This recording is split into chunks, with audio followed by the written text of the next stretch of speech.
Hi everyone, so I am the representative of my group. So today I will briefly share about the language and the brain. So have you ever wondered how our brain allows us to speak, understand, read and write? So language and the brain are closely connected, and this relationship is the main focus of a field called neurolinguistics. So neurolinguistics is the study of how the brain understands and use the language. So it explores the different parts of the brain that work together to help us communicate.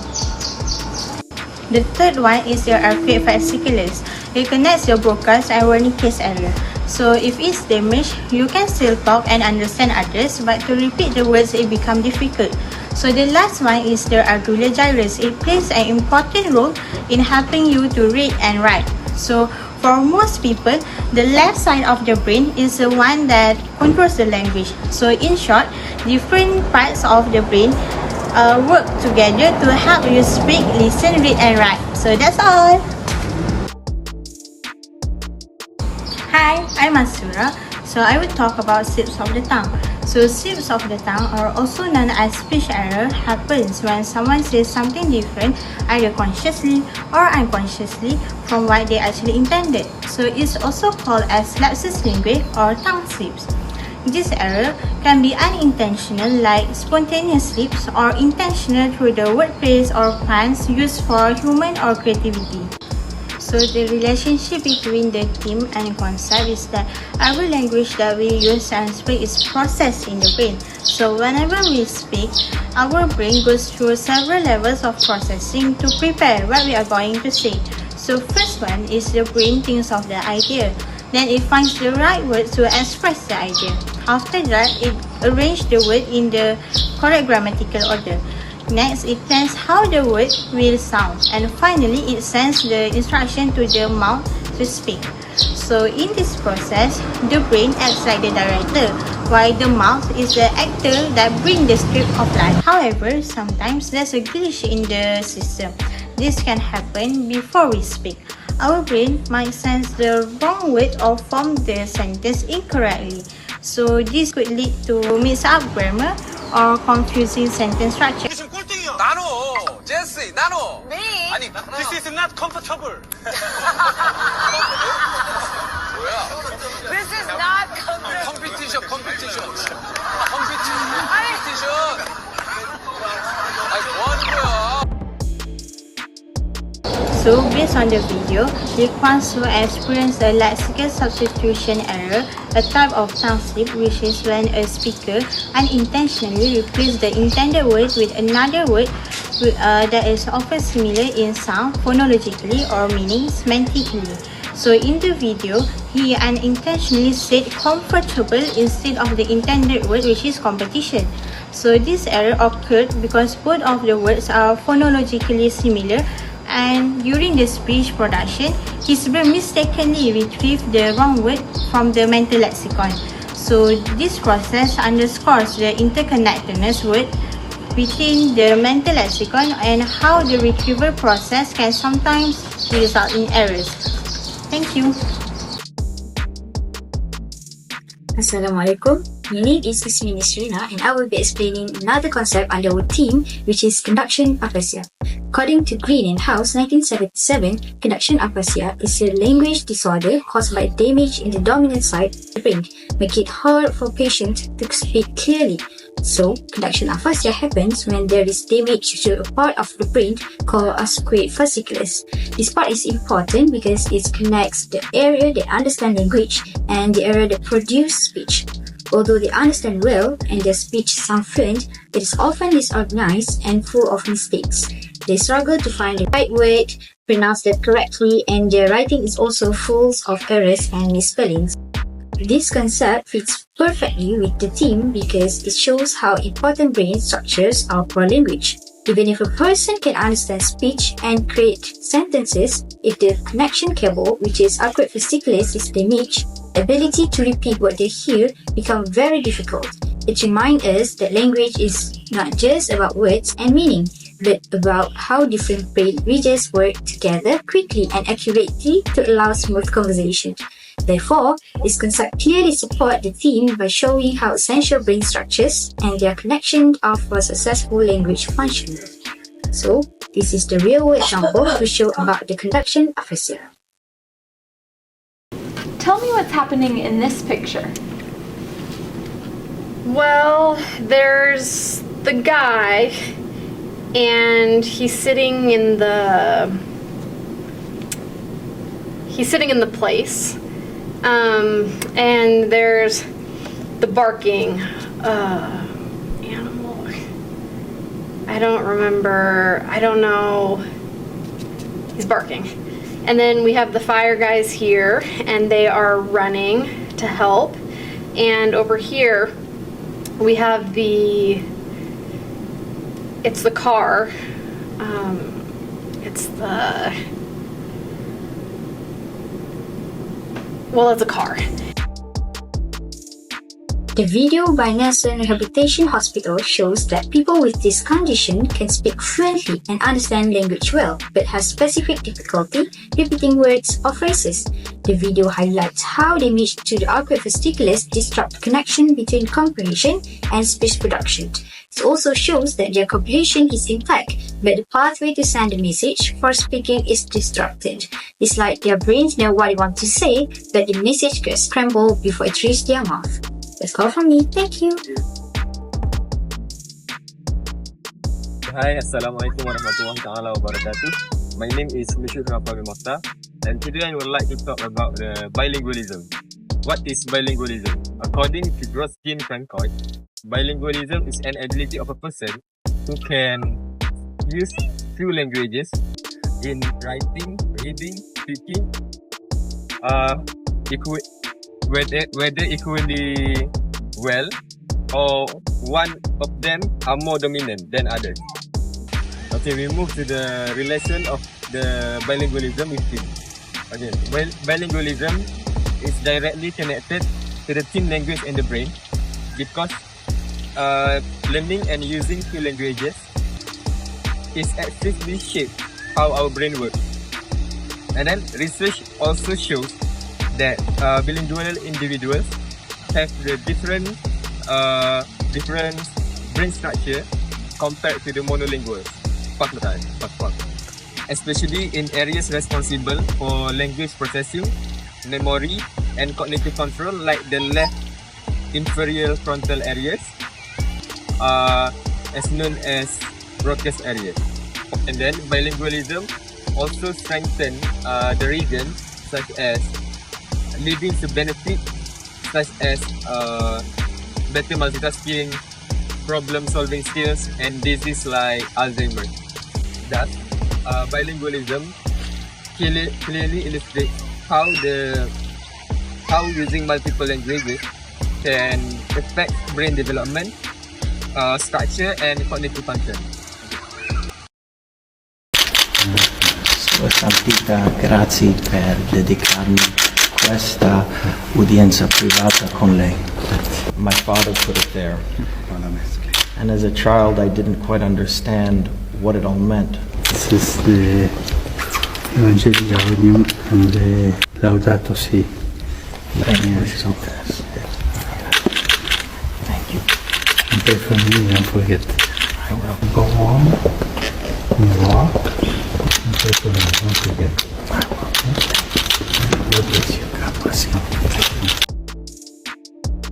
In the real world example provided, we can see that the person, in the first clip of a video, the person, well known as Leonardo DiCaprio, used Italian language because he is talking to the priest who is an Italian. And then the rest of the video, he switched to English language because he is an American, and he is more dominant in using English language. By this, we can relate to the concept of bilingualism from how that person used two languages, and this known as bilingualism. Assalamualaikum and hi everyone. My name is KHAIRIYAH, and the concept I will be discussing is the tip of the tongue phenomenon, or commonly referred to as TOT.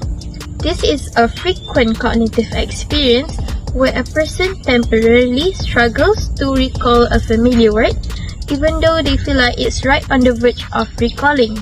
Rather than reflecting memory loss, TOT represents a brief disruption of the word retrieval process. During this moment, a person might remember aspects of the words, like its meaning, the first letter, or even the number of syllables, but still unable to fully say it. It is also called as the partial recall. This phenomenon is particularly common among bilingual speakers and older adults, and often resolves naturally or with the help of a cue. TOT phenomenon is relevant to our theme because it highlights the complexity of the language processing system in our brain. TOT episodes reveal that different components of the word, such as the meaning and the sound, are stored in distinct areas in the brain. For instance, the Broca's area for speech production and the Wernicke's area for comprehension. TOT moment reflects a brief disconnect between these regions. By studying this phenomenon, researchers gain valuable insights on how the language is stored, accessed, and produced in the brain. So this is the real-world example for TOT moment. Sunny by Bob Heb. Bobby Heb?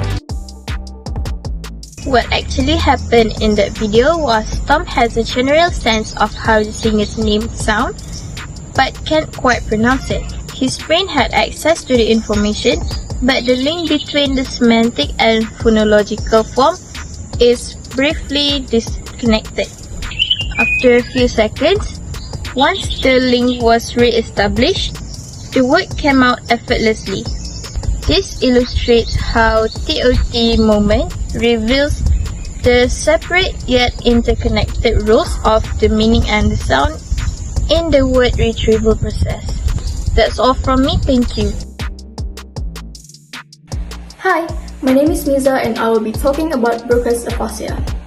Aphasia, according to the United States National Institute of Deafness and Other Communication Disorders, is a dysfunction that impairs the expression and understanding of language. It results from damage, usually from a stroke or traumatic brain injury, to areas of the brain that are responsible for language. Meanwhile, Broca's area, also known as anterior speech cortex, is the part of the brain that is crucially involved in the production of spoken language. To sum it up, Broca's aphasia is a disorder that takes place when Broca's area is affected, which limits speech and inflicts difficulties in producing linguistic forms. An article made by Mr. Jabat Anjum, an assistant professor from University of Georgia, states that the study of the relationship between language and the brain is referred to as neurolinguistics, which generally analyzes how the human brain enables representation and processing of language. As I have previously mentioned, Broca's aphasia occurs when Broca's area receives damage, showing that impairment of certain brain areas will alter the processing of language. It also supports the idea that language production and comprehension are handled by different brain areas. The case of Broca's aphasia is demonstrated in the following. And what happened to you? Stroke, school, and English class. Okay. And I book, and I read it aloud. But I can't because stroke. Sarah suffered an ischemic stroke when she was 19, and the video was recorded 9 months later by her mother. In the clip, her mother had asked her to recount what had happened, in which Sarah attempts to answer. However, while she was able to comprehend the question and utter words in response, she struggles to construct a proper sentence and only managed to put together incomplete phrases in which she is telling that the stroke had struck when she was reading aloud in English class. From this, we can conclude that the stroke had impacted her anterior speech cortex, which affected Sarah's ability to produce full grammatical sentences. Hi, I'm Lydia, and I would like to talk about Wernicke's aphasia. So what is Wernicke's aphasia? Wernicke's aphasia, also known as receptive or fluent aphasia, is the ability to grasp the meaning of spoken word and sentences is impaired, while the ease of producing connected speech is not very affected, meaning that Wernicke's area is important for understanding language or what we hear. And that is why people with Wernicke's aphasia can talk smoothly, but it lacks of meaning as their broadcast area, which handles the speech production, is not affected. And Wernicke's aphasia often occurs due to brain injury or stroke. So what is the relation between Wernicke's aphasia with language and the brain? So the relation is it shows how our brain control how we use language. So talking about Wernicke's aphasia, imagine people with Wernicke's aphasia talk to their family or friends, but their speech, as I mentioned earlier, does not make sense. It is meaningless as it is related with our brain. The Wernicke's area is damaged and it causes a poor language comprehension. So this proves that our brain is super important and even one small area can affect how we understand language. Alright, so now let's look at the real world example that I found on the internet. Encyclopedia. Is it something to it's something no encyclopedia. So as we can see in the video, the guy responds really fast and even says easy, like he's confident. But right after that, you can see he struggles to say the word. He stutters and hesitates, which actually shows signs of Wernicke's aphasia. People with this condition do not realize they are making mistakes when they speak. They think everything sounds fine. At the end, he repeats a word that does not have any meaning, almost like a chant, like no.